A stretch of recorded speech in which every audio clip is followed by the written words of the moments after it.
Hello folks, Reverend Cox here. And this is about beings instinctively knowing that other beings need help. I'm going to read to you something about Ram Dass. This is an oldie but a goodie, and the book's called How Can I Help? It's a really good book. Okay. I was in about 40 feet of water alone. I knew I should not have gone alone, but I was very competent, and so I just took a chance. There was not much current, and the water was so warm and clear and enticing. But when I got a cramp, I realized at once how foolish I was. I was not very alarmed, but was not completely doubled up with stomach cramp. I tried to remove my weight belt, but I was so doubled up I could not get to it. I was sinking and beginning to feel more frightened, unable to move. I could see my watch and knew that there was only a little more time on the tank before I would be finished with breathing. I tried to massage my abdomen. I wasn't wearing a wetsuit, but couldn't straighten out, and couldn't get to the cramped muscle with my hands. I thought, I can't go like this. I have things to do. I just couldn't die anonymously this way, with no one to even know what happened to me. I called out in my mind, somebody, something, help me. I was not prepared for what happened. Suddenly, I felt prodding from behind. Underneath my armpit, I thought, oh no, sharks. I felt real terror and despair. But my arm was being lifted forcibly. Around into my field of vision came an eye, the most marvelous eye I could ever imagine. I swear it was smiling. It was the eye of a big dolphin. Looking into that eye, I knew I was safe.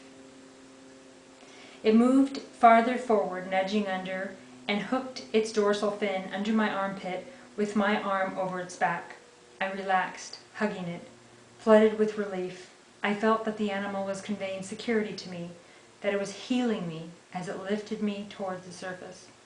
My stomach cramp went away as we ascended, and I relaxed with security, but I felt very strongly that it was also healing me too.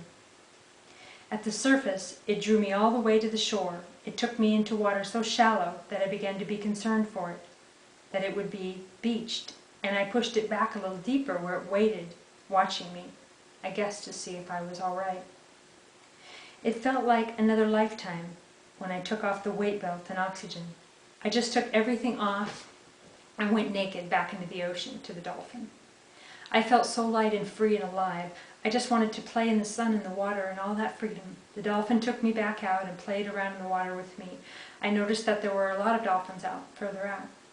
After a while, it brought me back to shore. I was very tired then, almost collapsing, and he made sure I was safe in the shallow water. Then he turned sideways with one eye looking into mine. We stayed that way for what seemed like a very long time. Timeless, I guess, in a trance, almost, with personal thoughts of the past going through my mind. Then he made just one sound and went out to join the others, and all of them left. I found that to be an incredible story. Beings know that other beings need help. Animals know this, and humans know this. The thing is, with humans, we oftentimes don't help because we don't know if we help when the helping will end. For example, I was in Hawaii and I was soaking wet. I kind of made a bad decision. I didn't really understand the rain would be so just torrential, and I was soaked. I mean, I wasn't in danger really, of course, but I was just very, very wet. I had no towel. I had no, I would walk to coffee, but I still was in distress, and so this little girl saw me, and she kind of kept nudging her dad. She knew that I needed help and that they could help me. Give me a towel, give me something. And he just kind of kept stopping her. And I made this comment to someone else that I'd met there, and they said, yeah, it's like you want to help somebody, but you don't know when it'll end. So if you see somebody like that, it's all just drenched and looks, you presume homeless or whatever, you feel like that if you give them a towel, help them, give them a sandwich, they're always going to come back to you and want more. So a lot of people shy away from helping them. I think that's a good lesson in assertiveness, first of all, and boundaries. We live in a world where we don't help people because we're afraid they're going to take too much. But we need to learn to be able to say no and to do that effectively. And it's really hard to do that, so I work with the goddess on that. You got to pray to know who to trust, who not to, who to help, when to help, and a lot of tough love, which is really hard, for people you love. And in my case, I love everybody. But I also have discernment, and I do get messages from Spirit, and I cut people out of my life, and I don't help people that Spirit guides me not to help. And sometimes it seems cruel, but that is kind of what needs done. But instinctively, the female energy, the goddess energy, the dolphin energy, this energy to nurture and to help and to love is what bringing back the goddess is about to me.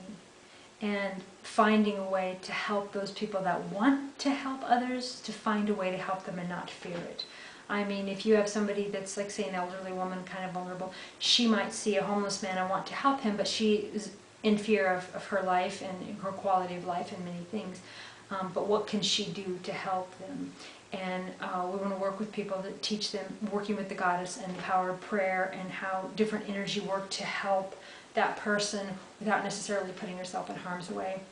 We're also going to do, programs to help homeless people, independent living programs, programs to help children, lots of mother-type programs, being a mother to the world. And this book is very interesting because it's about helping the helpers. It's about, providing service to the people who provide service, and it's about people that ask, how can I help? They want to help. They have the natural instinct to help, but they're not sure how to help people, okay? And so we want to help guide them on that. When I first read that story, it pretty much made me cry. It's like, the real language that we speak, that is of love, that is of goddess, that is of Spirit, doesn't really have words. You feel it. You know. Trust your body. Trust your instincts. My mind sometimes tells me that something is right, even though I feel sick about it. I convince my mind this is the way to go. This is the way to be prudent and this is the way to do it right.